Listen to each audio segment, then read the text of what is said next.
Hi, my name is Carla Sumala. I, along with my colleague Andrew Broderick, serve as project directors for the SF Tech Council. Comprised of nearly 30 members representing the private sector, city agencies, and community based organizations, the Tech Council is committed to bridging the digital divide for older adults and people with disabilities in San Francisco. At the April 15th meeting, we had a conversation about the latest trends on disability in the workplace and in healthcare with two noted presenters. Jonathan Kaufman, a former policy advisor to the White House on diversity and disability, writes the forum's column Mindset Matters on diversity and inclusion. Ryan Easterly serves as executive director of With Foundation. Ryan is an experienced grantmaker, strategist, and advocate. Tiffany Yu, member of the Tech Council as well as founder and CEO of Diversability, facilitates this important discussion. Thanks for tuning in. Here's Jonathan Kaufman. And obviously, we are sort of in this moment in history right now where things are changing. And one of my roles, I am a licensed psychotherapist, so that and executive coach. So a lot of the work that I am doing today, I mean, literally today in the here and now, is dealing with people's anxieties, fears, frustrations of the unknown, and particularly people with disabilities. This is a very vulnerable time.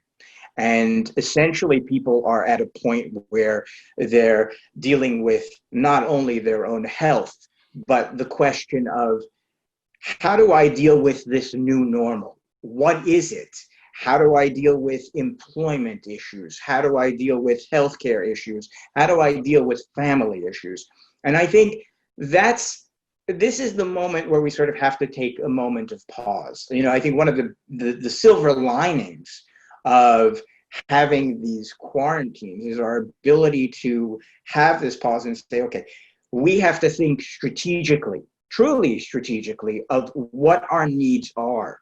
And at this moment in time, I think one of the most important things to do is to really make an assessment of what do we need, not only in the sort of day-to-day life, but what is it we need in terms of if we were going to sort of break things down into silos, whether it's family life, whether it's health and wellness, and whether it's employment. Those are sort of the three areas that I think are most important that people look at. And for the disability community, I think what is utterly critical is to see we have a moment where we have to advocate for ourselves. It's incredibly important to be vocal and say these are our needs, and whether we're working with local, state, or even the federal government, to say these are the things that we need so that we can be productive. I mean, what's always interesting to me is that the United States is made of 330 million people. 56 million, 20% are those with disabilities. And I always tell people, look, disability is the essence of diversity. It runs across race, ethnicity, gender, socioeconomic, sexual orientation. And what's truly unique about it is that it's the only minority group that anyone can join at any time. And if we're lucky enough to get older and age, well, this becomes part of the human experience. And if people understand that, then they understand the need for this community, the need to have that this is a valued community that needs to be, I think, incorporated to whether it be public policy or that of organizational structure in terms of a business. This is sort of I'm just sort of outlining some basic things. And my hope is that people will have lots of questions, because I think it is important that we really begin to dig down deep to say, okay, well, all of this is of value, but what is it that I need? Because I think right now we are in an existential crisis. We need to ask ourselves what is of value and what is of meaning to us, so that we can continue to go forward. I know in my private practice, both as a psychotherapist and as a coach, these are the key issues that people are asking me every single day. How do I find strategy to sort of get up in the morning when everything seems Monday through Sunday all seem the same. What is it that I need to deal with every single day? How do I live with this new normal? How do I deal with, and when we think about invisible disabilities, for example, which I think is a big thing because that can be anything from panic attacks to anxiety to depression. These are elements that we are all sharing. I mean, and what is fascinating, I wrote about this in Forbes, I think about a week ago, is that, look, April is Autism Awareness Month. And those on the autism spectrum, one of the most important things is regiment. And when that regiment has been disrupted, then there are moments of fear, anxiety, frustration. Well, I think communally, we are all dealing with that because we're all dealing with the sense of the unknown, the fear of the unknown. And we are beginning to understand what it's like to live not only with, have a sort of relationship with those on the autism spectrum, but those who have a variety of mental health issues, whether it be anxiety or those that have panic attacks. And what we're finding is the differences and similarities are sort of blended. And for me, the way I have always looked at disability and the way I work with companies or organizations is that I look at the lived experience of disability as a framework. And it's a framework that can be used again and again to develop better strategies, whether it be dealing with corporate culture, whether it be dealing with strength-based or creating a strength-based model across a variety of industries. And I think it's important that we look at the disability community now more than ever and say, okay, what can we learn? What can we glean from this community in terms of how we look through the lens of crisis? Because we are in a crisis and we have to figure out how to manage that. And look, and this is also personal. I was born with a right hemiparesis, a form of cerebral palsy. So living with a disability every day of my life, I've had to deal with crisis. And I've had to be able to figure out, okay, how am I going to move today? Or there are days that are just worse than others. So I have to be agile and nimble. And it's a question for everyone that they have to ask themselves, what is it about their lived experience that they can say, okay, we can get through this. We can sort of begin to move forward. These are sort of larger questions, and I'm sort of posing them out for you. I'm always have been a big fan of a 12th century philosopher by the name of Sergio Gaon, who wrote a book called The Book of Beliefs and Opinions. And he said, the question is often more important than the answer. So we have to begin to step back and say, what are the questions that we need answered? What are the areas that we need to look at and constantly see that there is an iteration that evolves from a question that hopefully we can find solutions for. And that is my hope.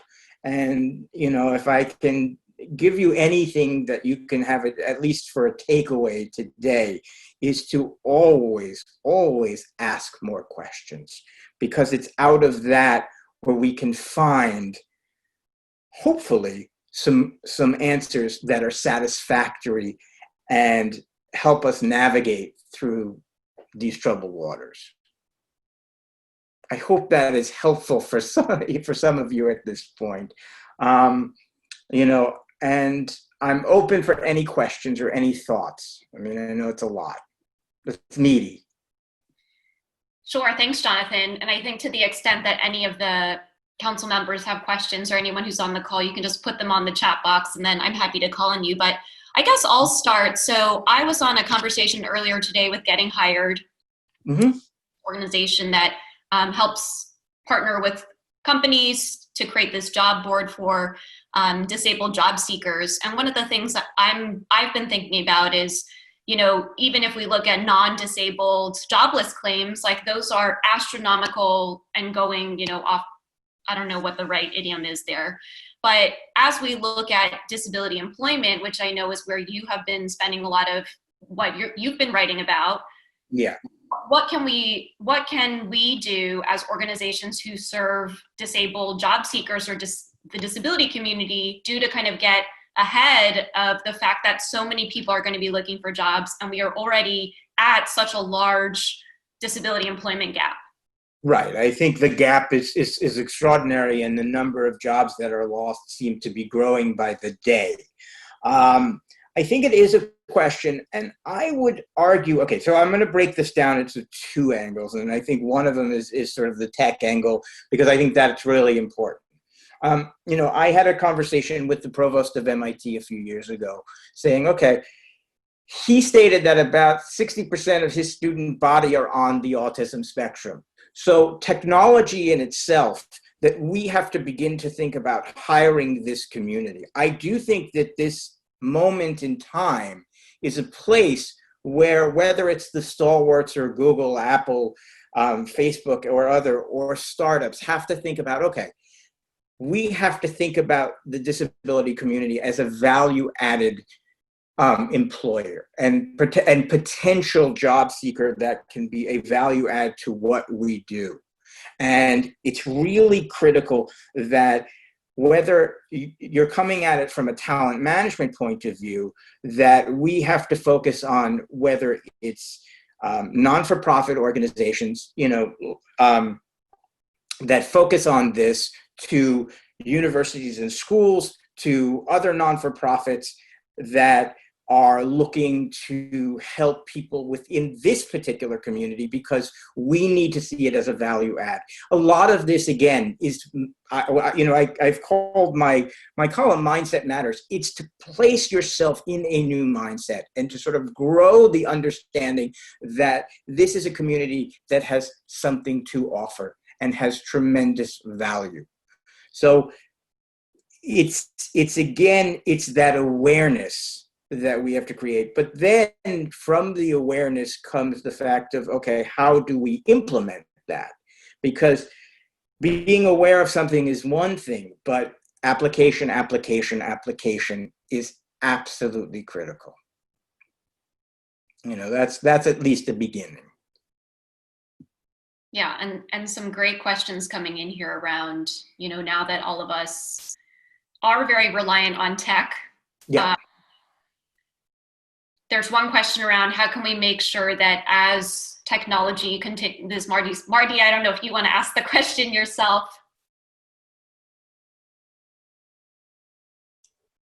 It is in the chat, but as more and more of these meetings, staff meetings where I work, opportunities for people to get together, I'm very concerned about how we can set some sort of baselines for making them accessible for people with all kinds of disabilities. Captioning, interpreting, audio description of things, like reading the agenda, describing what's on the screen for people with vision impairments. I don't know what people on the autism spectrum might need, or, people with intellectual disabilities, but I'm concerned as we are moving more online, and I hope making more employment opportunities for people, as Lana said, to work remotely. How are we going to make sure that people really do have the access they need? I think we have to take a step back for a moment and do a needs analysis and think about the disability community is very broad. So it's very hard to say, okay, can we be fully accessible? The answer to that is not right away. You have to do this incrementally. And I think it is important to think about, okay, what are our needs? What is this particular community's needs? And how can we adapt to their needs as quickly as humanly possible? And I think so. The first thing is for any organization to say, okay, let's take the temperature of what our needs are and ask the community and say, what can we do first? And it's constant iteration so that you are creating solutions so that people can find these types of platforms are accessible so that everyone can feel included in this journey that we're on. Don't you think, is it okay for me to talk? Yeah, go ahead, Lana. Okay. For me, one of the big things that I see is that people with disabilities need to be front and center at that discussion, not just in terms of what do you need, Absolutely. how do we solve problems? You know, people, one thing about this particular crisis that we're in right now, I don't want to make light of it, but people with disabilities, most of them in San Francisco are really poor. And like, guess what? They're really used to making do without much of anything. They're really used to making do with like whatever they have and just being really freaking scrappy, not just in their everyday lives, but in things like AT, like figuring out a way to make that phone work for them or make that wheelchair work on a really hilly place with a shitty battery. People with disabilities do that already. Like that's how they survive in the world. So like, I don't think yes, like having the conversation about what do people need is important, but really I think putting the people who are the actual users front and center. I see somebody in the chat box mentions that the text is really small in the chat box, which it is really small. I feel like there's something in my MacBook that can enlarge it that I just haven't played with yet, but I bet my staff member who's low vision knows how to do that. I bet. I absolutely agree with you. When I think about sort of needs assessment, I think that everyone has to have a seat at the table. And that conversation has to be done, because if you don't have people participating, then this is a moot point. I agree that we all need to have, and I think people's ideas, the diversity of ideas is the only way that we're going to have solutions. Yeah. So I don't disagree with that at all, and I maybe needed to clarify that. I'm just going to step in here because I was asked to keep a handle on time, but we'll have some more window of time at the end to ask both Jonathan and Ryan some questions. But I did want to highlight, I think, Jonathan, to your fact around, you know, when I talk to my friend who's a psychotherapist, she talks about now we're kind of in this survival care mode where we just need to do whatever we can just to survive. So that means we make sure our basic needs met. And for a lot of us who are in the disability community, and I believe CLC and SDA are working on these mutual aid networks and the city of San Francisco to make sure that older adults and people with disabilities are getting their groceries and medicines and other non-essential items. And so it's almost like, but I want to make sure that we can be on top of this technology conversation, and I want to make sure that, like, I think that all of us on this council know that we want to try and be as disability centric as possible, but what does that actually look like when it comes into execution? So those are just some thoughts, but I'm going to turn it over to Ryan. As Andrew had introduced, Ryan is the executive director of the WITH Foundation, and has a really incredible bio. I think when I met him, he was still at my support, worked at the US Department of Labor's Office of Disability Employment Policy from 2006 to 2007. And then in 2016, was appointed to the President's Committee for People with Intellectual Disabilities, serves on a lot of boards. And so I will turn it over to Ryan. Hi, everyone. Thank you so much for your time today and for allowing me to be part of this discussion.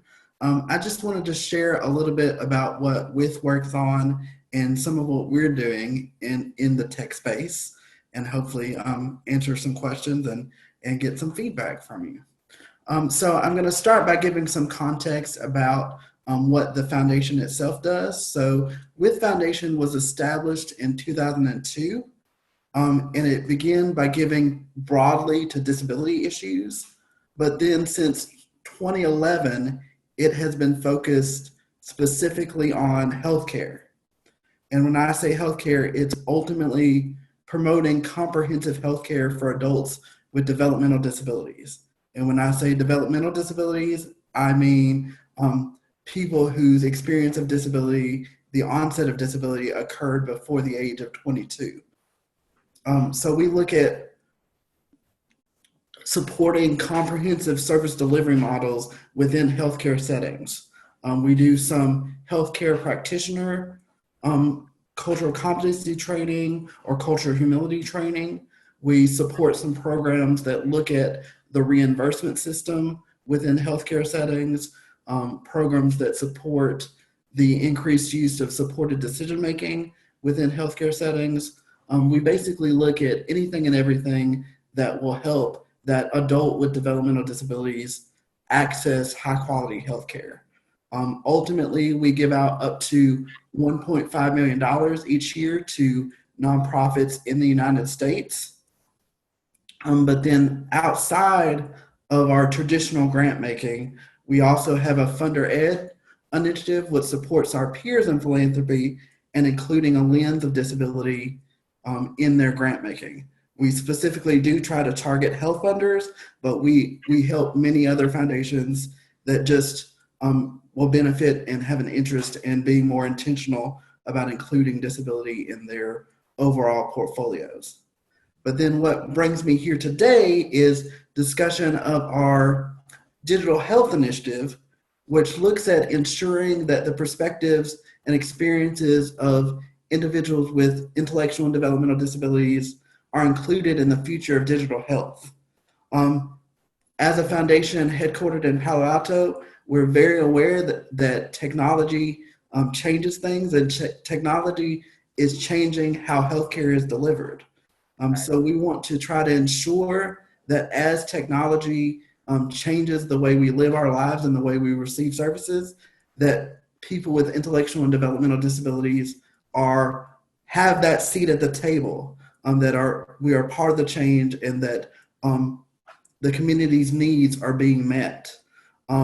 So part of that, as an outgrowth of trying to ensure that, the foundation has launched its Beta Day project.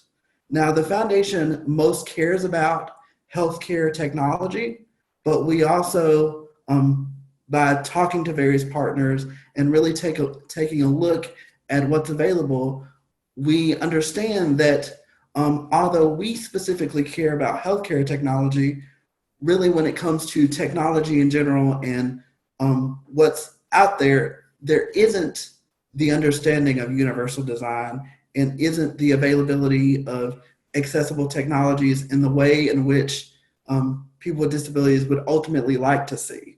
So the Beta Day concept is an attempt to provide more resources and supports for designers and developers around the concepts of universal design, as well as provide designers and developers an opportunity to get feedback directly from adults with intellectual and developmental disabilities regarding the projects and prototypes that they're developing before they go to market.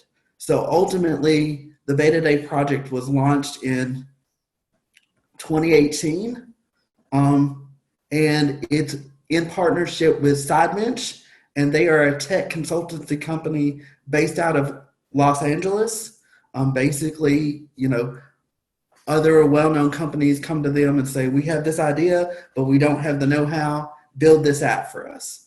That's what they do, but they've been assisting in developing the content for our Beta Day project.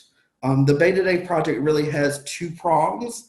The first one is, or the day one, if you can see the slide, you might be able to see, is the Universal Design Symposium. And this is a day in which the content is targeted to designers and developers, and it discusses the basic concepts of universal design for technology and inclusive design for technology. They're carried through various concepts depending on how they access technology or their role in technology development, whether they're a front-end designer, whether they work for a lean company. It tries to meet different folks working in tech where they are and give them the supports they need to be able to incorporate the concepts of universal design. And then day two, which is the day that is closest to my heart and closest to the foundation's heart, is the Beta Day, which brings together adults with developmental and intellectual disabilities with designers and developers and allows them to provide feedback directly on prototypes and technologies that are about to go to market. Some concepts and some things that we are committed to as a foundation ensuring is that when individuals with lived experience of disability are providing feedback on these technologies, that they are compensated for that feedback and for that perspective, because we know that the disability experience has value. If you build technologies in ways that can serve the disability community, it creates better technology for all, and that has value. So we're big believers in that the individuals who provide feedback are compensated for that feedback. Also through this project, we've done several iterations thus far. We've done 2 in the Los Angeles area in March and November of 2008, and 1 in Austin, Texas in March of 2009. And through those iterations, we've developed tools around how to make a non-disclosure agreement accessible. So when folks are providing feedback on these technologies, if you're asking someone with a disability, hey, sign this so I can walk you through this piece of technology. How do we make sure that people with intellectual and developmental disabilities understand what they're being asked to sign? So we've developed an NDA explainer sheet, which basically uses plain language to describe some key components of the typical NDA agreement, as well as we've designed a video that can be used to explain an NDA. And an iteration of that video you can actually find on the foundation's website. On our homepage, we have a video player, and it's one of the videos that's available. But again, it uses plain language to describe the basic components of a non-disclosure agreement. But we are, as things change and in the face of COVID, we are mindful that technology has always been important and has always been a vehicle for transformation and change. But in the face of COVID-19, technology has also become even more critical. How we're all doing our work. For those of us that are fortunate enough to still be able to work from home, we're depending on technology. So from my perspective and the foundation's perspective, how do we ensure that as technology becomes even more of a cornerstone, we ensure that it's accessible, we ensure that people with disabilities are able to give that feedback.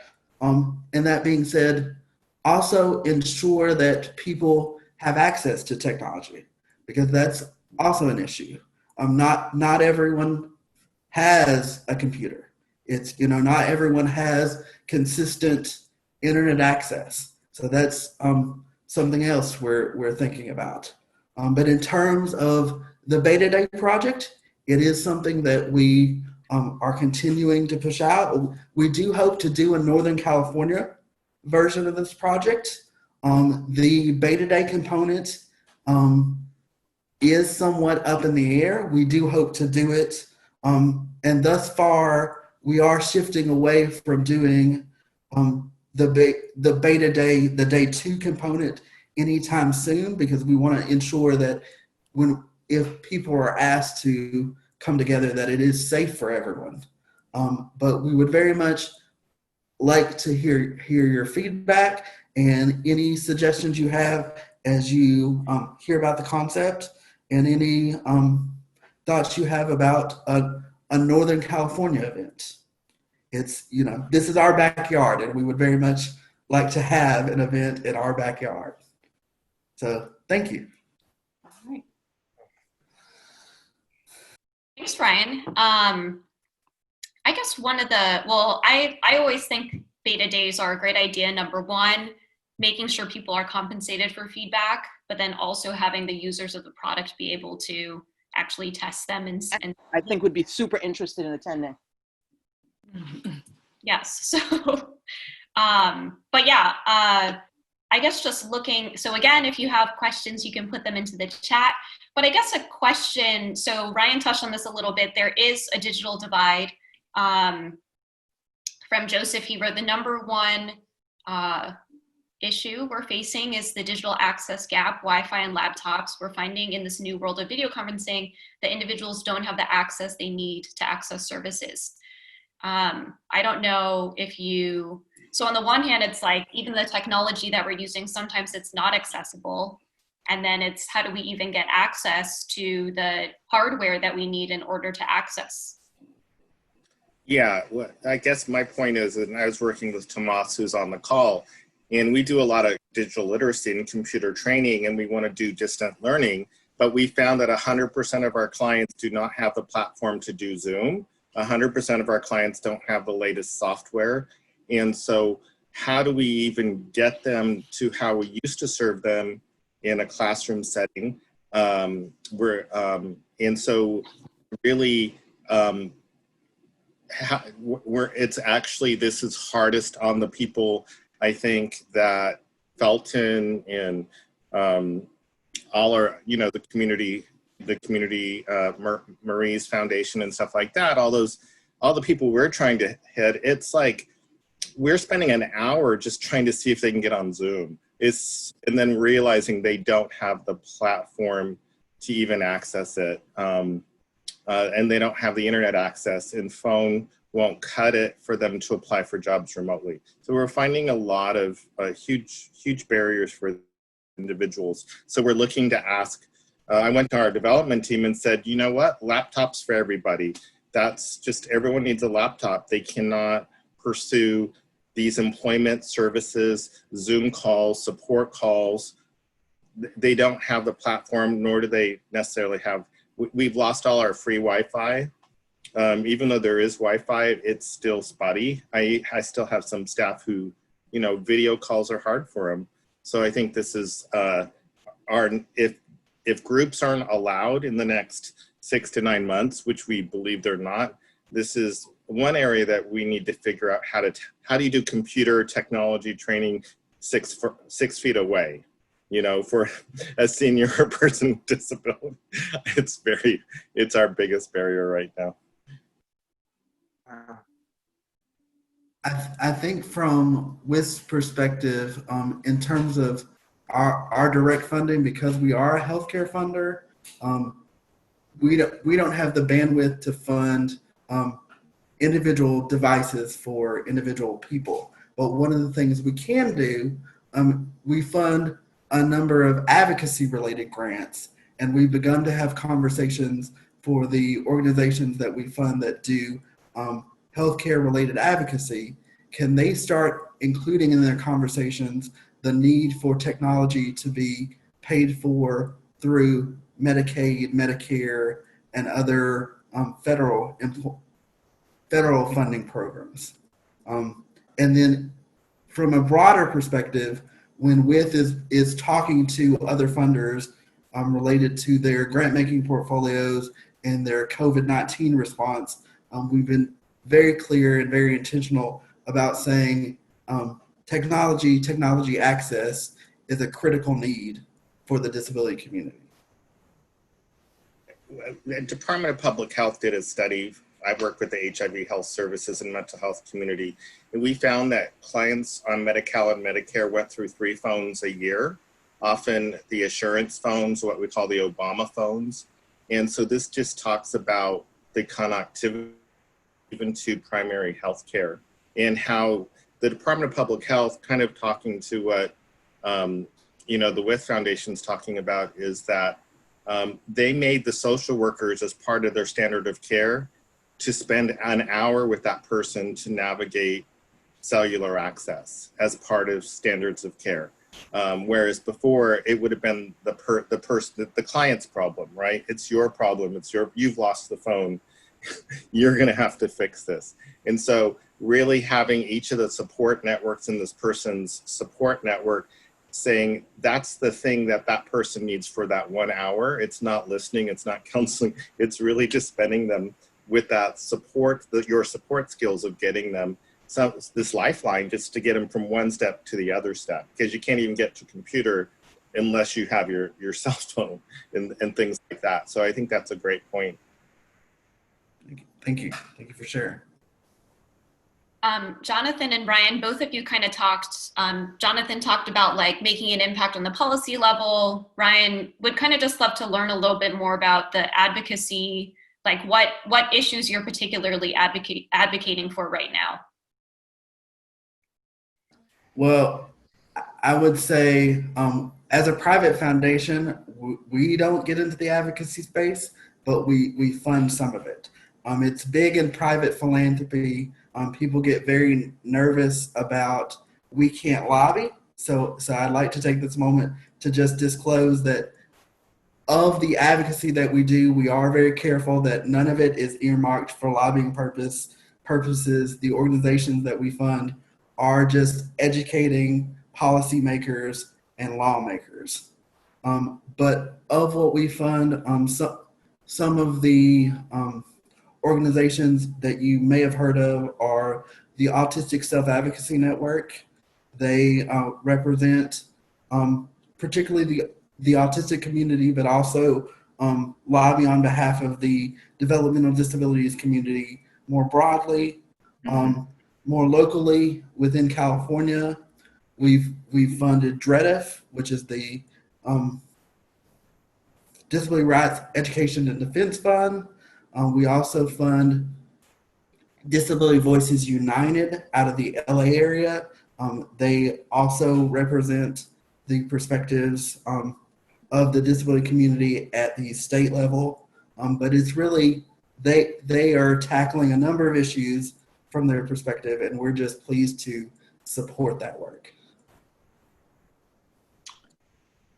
It's interesting. My work, obviously, I think has been focused on a couple of areas, but specifically mental health has been an enormous piece. And in the light of COVID-19, I think one of the key issues is having access to a variety of mechanisms to provide mental health. I think it's going to be critical going forward because it impacts, one, quality of life and, a variety of different aspects of quality of life.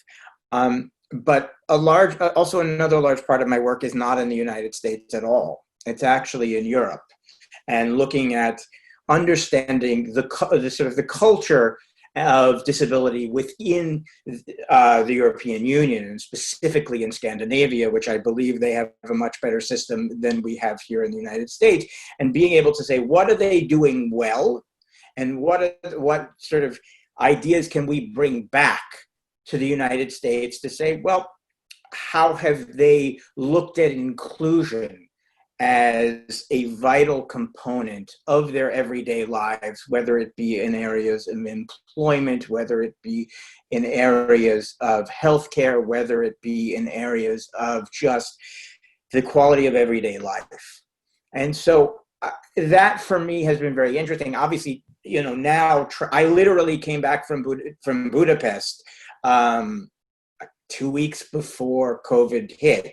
So what was very interesting to me was thinking about, okay, what can we utilize from their experiences here, and particularly in the area of employment and how they structure corporate culture, and what we can use within an organization to make it better and to make it more inclusive. And then obviously writing. I mean, I think, I don't think of myself purely from a political end. I did that for a while and I loved it. But I do think that my work sort of spans a lot of things. As I said before, I think partly being trained as an anthropologist, you are the professional stranger. So you walk into different settings and trying to understand the different settings, it gives you a framework, and then you can sort of say, okay, how does disability fit in, or what do we do to need as far as change? And again, we need the voices of people with disabilities to make that change and to really begin to articulate what is possible and what is important. Yeah, I guess I just have two follow-ups there. And then again, if anyone has questions, they can put it into the chat. But one is, I thought Lana had proposed something before we had moved on to Ryan, which is, in the conversations you're having with different employers around this, is the conversation opening up around, oh, wow, like we can actually turn more of our workforce remote, and therefore, you know, for certain people who have certain types of disabilities who want remote work or more flexible hours, like open up that pathway and that pipeline. And then my other question is really around, one of the conversations I had today was really about how people put so much onus on the disability community to provide our lived experience expertise, sometimes at no compensation. Right. Is that, yeah, how can we get more allies to, yeah, I'm not really quite sure what the question was, but it's kind of like the additional burden that is placed on disabled people to provide sometimes intimate details about how we live our lives. Right. I think we're at an inflection point. To answer the first part of your question, right now, most companies feel like they've been punched in the gut, literally, and they're trying to figure out what is this new normal. I mean, I spoke to 7 companies this morning, 7 Fortune 500, and between Fortune 500 and Fortune 1000. They're still trying to figure out what this is all about. But I do think they are trying to move quickly and understand, okay, what is it that we do need? And I think that as companies go more remotely, they're going to have to. I think incorporating the idea of using people with disabilities and being able to say, okay, well, they can, you know, this is a community that has a real value proposition and is a value add, is essential. As far as the other question is concerned, I think it is critical that people with disabilities are compensated for their lived experience. And one of the places that I think you can look to in terms of the types of industry is in industrial design. And industrial design firms are looking towards people with disabilities and saying, okay, what is your lived experience, so that we can think about designing better products and even services and compensating them for their actual lived experience. That is a model that I think can be used, you know, companies like IDEO and Frog Design, and there are a variety of others. But I think that is a really good template to use. Partnership with Sidebench. You know, so I think that's a great starting point, and it's a great springboard. Others, I think, will come along. I think that it's absolutely needed now, and tech, you know, sort of the technology, particularly where you guys are. I mean, in San Francisco, I think it's a low-hanging fruit in terms of being able to say, we need to look at this community and say, okay, yes, they have this lived experience. How can we see this as a value add in terms of creating new products and services? But we have to make sure that they are part of this this process and be able to compensate for them, you know, accordingly. Yeah, and I think that the With Foundation's Beta Day is a really great example of that. It's an excellent example. It's great. You know, we do a little bit of that. Like, we'll get paid once in a while by a tech company, or a tech company will come and will basically recruit a client, market research really made up of clients with disabilities. And we always stipulate, you know, that there should be a stipend involved or something.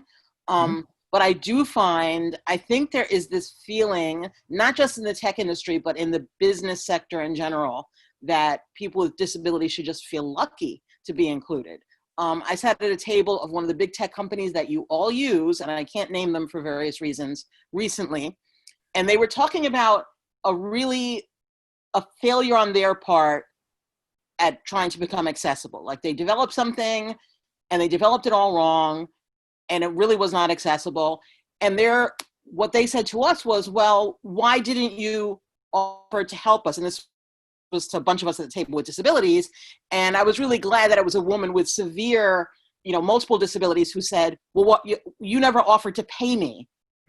And this was the vice president of this company. He's like, well, we wouldn't pay you, you would have your input. And she was like, I know you have like millions of dollars you spend on market research. Why are we like the ghetto version of market research? If you would pay somebody on Madison Avenue to do it for you, you should pay me. That's why I was never at the table. The person who was in charge of this tech company, I have to say, left the table looking like he felt like she was asking too much of him. Like she should feel lucky to be consulted. And that's sadly not uncommon. Yeah, it's a shame.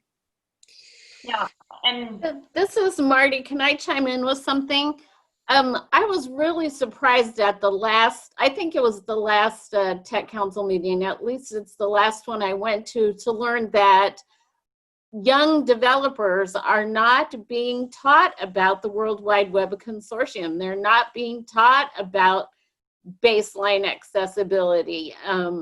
And that even their professors, because they're a little bit older now, don't know that stuff. And I'm very concerned that we are not figuring out how to push that out to people. So they will develop things to be accessible from the get-go. Mm-hmm. Interesting.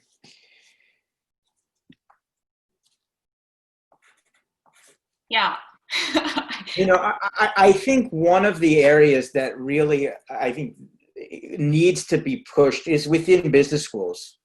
I think this type of thing has to be discussed at that level, because you're having young MBAs coming out, and if they have the awareness, and even looking at accessibility, but I think within the business school and say, okay, this has to be a cornerstone of our business, and it is vital. Then I think when they enter the workforce, it can become part of the conversation. This has to become part of the literature of business. I really believe that it has to be integrated. And if you begin to look at this and talk about this, and this is one avenue, this is not the only avenue, it's not an either or proposition, but I do think that it really needs to be thought of in this context and be continually pushed within the realm of this sort of business world, and particularly within business schools. And so that young MBAs or older MBAs are socialized to say, okay, we really need to pay attention to this. Even if they are being taught to pay attention, my concern is that people aren't coming out of school as engineers who have the awareness and the knowledge they need to do the work. So I'll stop beating that drum now. I don't know how we'll accomplish it. Well, I think also then, just as you would do at a business school, I think at engineering schools, you can do the same thing. I think it really behooves a lot of people to go to, whether it be community colleges, undergraduate, graduate programs, and say, okay, we need to look across the board to say, this idea needs to be socialized. It needs to be looked at. This is critical to the ecosystem of disability and that integration of business, of engineering in the 21st century. How do we begin to look at this anew? It's just a thought. Yeah, I'm just going to step in here to be cognizant of time, but I think I think these are all really important points that are raised around the people who are building things sometimes are unaware of the fact that it needs to be accessible. Disabled people are not being compensated even by large tech companies who have the bandwidth, because it's still seen as like a social good thing. but kind of just wanted to open up to Jonathan and Ryan for last thoughts before I turn it back over to Andrew. Well, at least from my vantage point, it's always moving culture forward and trying to figure out what is important.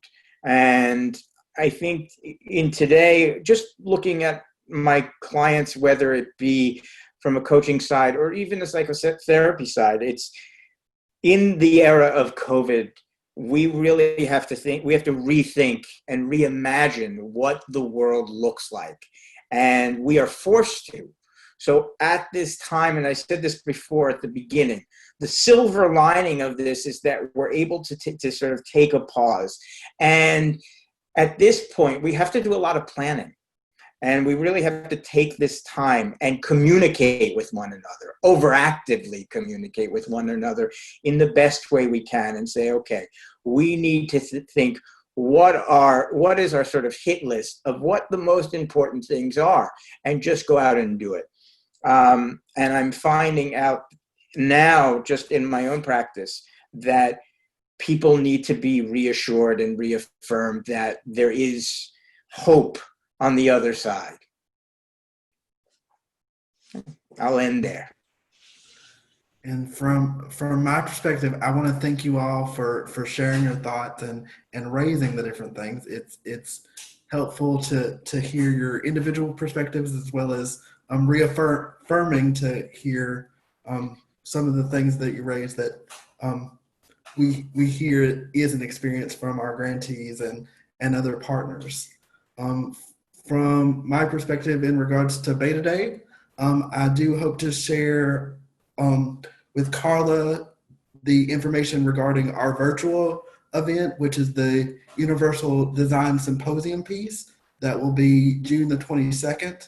So I will share that with Carla, and hopefully she can share that with each of you. And if you're able to attend that event and you have additional feedback, please connect with me. I'd like to get your feedback so that we can continue to fine-tune this concept and fine-tune our work in regards to universal design and digital health access. So thank you for your time. Thanks, and I'll hand it back over to Andrew.